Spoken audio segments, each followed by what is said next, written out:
Hi ಸ್ನೇಹಿತರೆ, ಇವತ್ತು red velvet ಕೇಕಲ್ಲಿ Swiss roll ಹೆಂಗೆ ಮಾಡೋದಂತ ನೋಡೋಣ ಬನ್ನಿರಿ.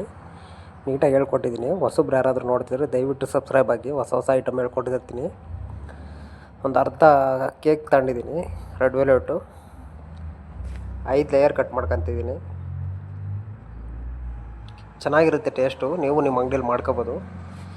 5 ಲೇಯರಿಗೆ ಹನಿ ಕುಡಿಸ್ಕೊಬಿಟ್ರಿ. ಚೆನ್ನಾಗಿ ಕುಡಿಸ್ರಿ ಹನಿ. ಒಂದು ಸ್ವಲ್ಪ ಕೇಕ್ ಕುಡಿಯೋಷ್ಟು ಕುಡಿಸ್ರಿ. ತೀರಾ ಸೋರೋವಂಗೇನು ಬೇಡ. ರೆಡ್ ವೆಲ್ವೆಟ್ ಕೇಕ್ ನಾರ್ಮಲಾಗೆ ಕುಡಿಯುತ್ತಾನೆ. ಅದ್ರ ಮೇಲೆ ಕ್ರೀಮ್ ಹಾಕ್ಬಿಟ್ರಿ, ಮಾಮೂಲಿ ಕೋಲ್ಡ್ ಕ್ರೀಮು. ಸಿಂಪಲಾಗಿ ಮುಗಿಯುತ್ತೆ ಕೆಲಸ. ಐಟಮ್ ಅಷ್ಟೇ ಸೂಪರಾಗಿರುತ್ತೆ ಟೇಸ್ಟ್ ತಿನ್ನೋಕ್ಕೆ. ಒಂದು ಸತಿ ಟ್ರೈ ಮಾಡಿ ನೋಡಿರಿ. ಹೊಸ ಐಟಮ್ ಇದು. ಇದೆಲ್ಲ ನನ್ನ ಸ್ವಂತ ಐಟಮೇ ಜಾಸ್ತಿ ಇರ್ತವೆ ನಾನು ಮಾಡಿ ತೋರ್ಸೋದು ನಿಮಗೆ. ನಾನೆಲ್ಲೂ ಕೆಲಸ ಕಲ್ತಿಲ್ಲ, ಯಾರ ಹತ್ರನೂ ಇದು ಮಾಡ್ಕೊಂಡಿಲ್ಲ. ಚಾಕೋ ಚಿಪ್ಸ್ ಕೊಟ್ರಿ ಒಂದು ಸ್ವಲ್ಪ. ವೈಟ್ ಕೇಕ್ಗಳು ಕಟ್ ಮಾಡ್ಕೊತಿದ್ದೀನಿ 5 ಲೇಯರು. 5 ಲೇಯರಿಗೆ 5 ನಾರ್ಮಲಾಗಿ ಇಟ್ಬಿಟ್ಟು ಚಾಕೋ ಚಿಪ್ಸ್ ಒಂದು ಸ್ವಲ್ಪ ಹೊಡೆದ್ಬಿಟ್ರಿ. ಸಖತ್ ಚೆನ್ನಾಗಿರುತ್ತೆ ಟೇಸ್ಟು. ಟ್ರೈ ಮಾಡಿ ನೋಡಿರಿ. ಸಿಂಪಲಾಗಿ ಮುಗಿಯುತ್ತೆ. Simple item. ಐಸ್ ಕೇಕ್ ಕೌಂಟ್ರಿಗೆ ಏನೇನು ಐಟಮ್ ಇಡಲ್ಲ, ಅವು ಬರೀ ಪೀಸ್ ಕೇಕ್ಗಳು ಇಟ್ಟರೆ ಅಷ್ಟು ಚೆನ್ನಾಗಿರಲ್ಲ ಲುಕ್ಕು. ಇಂಥವು ಸೈಡ್ ಐಟಮ್ಗಳೆಲ್ಲ ಇಟ್ಕೊಂಡ್ರೆ ಸಖತ್ ಚೆನ್ನಾಗಿರುತ್ತೆ. ಚಾಕೋ ಚಿಪ್ಸ್ ಒಂದು ಸ್ವಲ್ಪ ಹಾಕ್ಬಿಟ್ರಿ, ಬ್ಲ್ಯಾಕು ವೈಟು. ಸಖತ್ ಚೆನ್ನಾಗಿರುತ್ತೆ. ಹೊಸಬ್ರು ಯಾರಾದ್ರು ನೋಡ್ತಿದ್ರೆ ಫಸ್ಟು ದಯವಿಟ್ಟು ಸಬ್ಸ್ಕ್ರೈಬ್ ಆಗಿ. ಸಪೋರ್ಟ್ ಮಾಡ್ತಿದ್ದಾರೆ ತುಂಬ ಜನ. ಎಲ್ರಿಗೂ ಧನ್ಯವಾದಗಳು. ರೆಡ್ ವೆಲ್ವೆಟ್ ಆದರೂ ಮಾಡಿರಿ, ಇಲ್ಲ ಬ್ಲ್ಯಾಕ್ ಫಾರೆಸ್ಟಲ್ಲಾದರೂ ಮಾಡಿರಿ, ಸೂಪರಾಗಿ ಕಾಣ್ತವೆ. ಇಲ್ಲ 2 ಥರನೂ ಮಾಡಿಟ್ರೆ ಸೂಪರಾಗಿರ್ತವೆ ಟೇಸ್ಟು. 30 ರೂಪಾಯಿ ಕೊಡ್ಬೋದು ಪೀಸು. ಸಖತ್ ಚೆನ್ನಾಗಿರುತ್ತೆ. ರೋಲ್ ಮಾಡಿಬಿಟ್ಟು ಫ್ರಿಜ್ಜಿಗೆ ಹಾಕ್ಬಿಟ್ರಿ. ನಮ್ಮ ಡೀಪ್ ಫ್ರಿಜ್ ಇತ್ತೆ, ಡೀಪ್ ಫ್ರಿಜ್ಜಿಗೆ ಹಾಕ್ತೀವಿ. ಒಂದು ಅರ್ಧ ಗಂಟೆ ಹಾಕ್ಕೊಂಡ್ರೆ ಸಾಕು. ಸಖತ್ತಾಗಿರ್ತವೆ ಟೇಸ್ಟು. ಒಂದು ಸತಿ ಟ್ರೈ ಮಾಡಿ ನೋಡಿರಿ, ನೀವೇ ಹೇಳ್ತೀರಾ. ಹಂಗೆ ಕ್ರೀಮ್ ಮೇಲೆ ಒಂದು ಸ್ವಲ್ಪ ಮಿಲ್ಕ್ ಮೇಡ್ ಕೊಡೋದಾದ್ರೆ ಕೊಡ್ರಿ, ನಡೆಯುತ್ತೆ. ನನ್ನ ಹತ್ರ ಇಲ್ಲ, ಮಿಲ್ಕ್ ಮೇಡ್ ಖಾಲಿಯಾಗಿತ್ತು, ಹಂಗಾಗಿ ಹಾಕಿಲ್ಲ ನಾನು. ಫ್ರಿಜ್ಜಿಗೆ ಒಂದು ಅರ್ಧ ಗಂಟೆ ಇಟ್ಬಿಟ್ಟು ಕೊಬ್ಬರಿ ಪೌಡ್ರ್ ಹಾಕ್ಬಿಟ್ಟು, ಮಾಮೂಲಿ ಕೊಬ್ಬರಿ ಪೌಡ್ರು, ಕೋಕೋನಟ್ ಪೌಡ್ರಿಗೆ ಸುಮ್ಮನೆ ಇನ್ನೇನು ಕ್ರೀಮ್ ಹಂಚೋದು ಬೇಡ. ಅದಕ್ಕೇನು ಸುಮ್ಮನೆ ಹಿಂಗೆ ಅಂಟಿಸ್ಬಿಟ್ಟು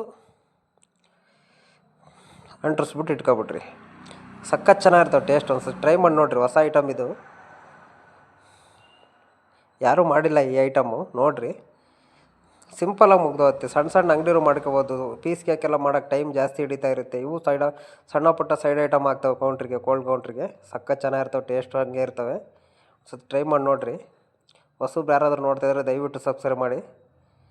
5 ಲೈನ್ 20 ಪೀಸ್ ಬರ್ತವೆ. 20 ಪೀಸ್ 30 ರೂಪಾಯಿ ಲೆಕ್ಕ ಹಾಕೊಳ್ರಿ ಎಷ್ಟಾಗ್ತವಂತ. 600 ರೂಪಾಯಿ ಆಗುತ್ತೆ ಆರಾಮಾಗಿ. ಡೈಲಿ ಖಾಲಿ ಆಗ್ತವೆ. ಇದೇನಾರು ಕಸ್ಟಮರಿಗೆ ಕೊಟ್ಟು ರೂಢಿ ಮಾಡಿದಾರಂದ್ರೆ ಡೈಲಿ ರುಚಿ ಹಿಡಿತಾರೆ. ಸಖತ್ ಚೆನ್ನಾಗಿರ್ತವೆ ಟೇಸ್ಟು. ಹಂಗೆ ಈ ಟೈಪ್ ಕೇಕು ಮಾಡ್ತಾಯಿರ್ತೀನಿ ನಾನು. ಸಣ್ಣವು ನಮ್ಮ ಅಂಗಡೀಲಿ ಚೆನ್ನಾಗಿ ಹೋಗ್ತವೆ ಇವೆಲ್ಲ ಕೇಕ್ಗಳು. ರೋಲ್ಗಳು ಏನೇನೋ ವೆರೈಟಿ ಇರ್ತವೆ. ಏನೇನೋ ರೋಲ್ಗಳು ಹೇಳ್ಕೊಡ್ತಾ ಇರ್ತೀನಿ ನಾನು ಕೇಕಲ್ಲಿ. ನೋಡ್ತಾ ಇರ್ರಿ ನಮ್ಮ ಚಾನಲ್ನ. ದಯವಿಟ್ಟು ಸಬ್ಸ್ಕ್ರೈಬ್ ಆಗಿರಿ, ನೋಟಿಫಿಕೇಷನ್ ಬರುತ್ತೆ ನಿಮಗೂ. ಮಾಡೋದು ಡೀಟೇಲಾಗಿ ಹೇಳ್ಕೊಟ್ಟಿರ್ತೀನಿ ನಾನು. ಏನಾದ್ರು ಡೌಟ್ ಇತ್ತು ಅಂದರೆ ಕಮೆಂಟ್ ಮಾಡಿರಿ ದಯವಿಟ್ಟು. ಸಖತ್ ಚೆನ್ನಾಗಿರ್ತವೆ ಟೇಸ್ಟು. ಟ್ರೈ ಮಾಡಿ ನೋಡಿರಿ ಒಂದು ಸತಿ. ಹೊಸ ಹುಡುಗರಿಗೂ ಶೇರ್ ಮಾಡಿರಿ, ಗೊತ್ತಾಗಲಿ ಅವ್ರಿಗೂ. ಸಣ್ಣ ಪುಟ್ಟ ನಾವು ನಿಮ್ಮ ಅಭಿಮಾನಿ ಅಣ್ಣ, ನಿಮ್ಮ ಅಭಿಮಾನಿ ಅಣ್ಣ. ಯಾವ ಊರರು? ಬೆಳ್ತಂಗಡಿ. ಧರ್ಮಸ್ಥಳ ಮೊನ್ನೆ ಅಲ್ಲೇ ಬಂದ ಸ್ವಾಮಿ, ನಾವು ಬಂದಿದ್ದೆವು ಬೆಳ್ತಂಗಡಿಗೆ.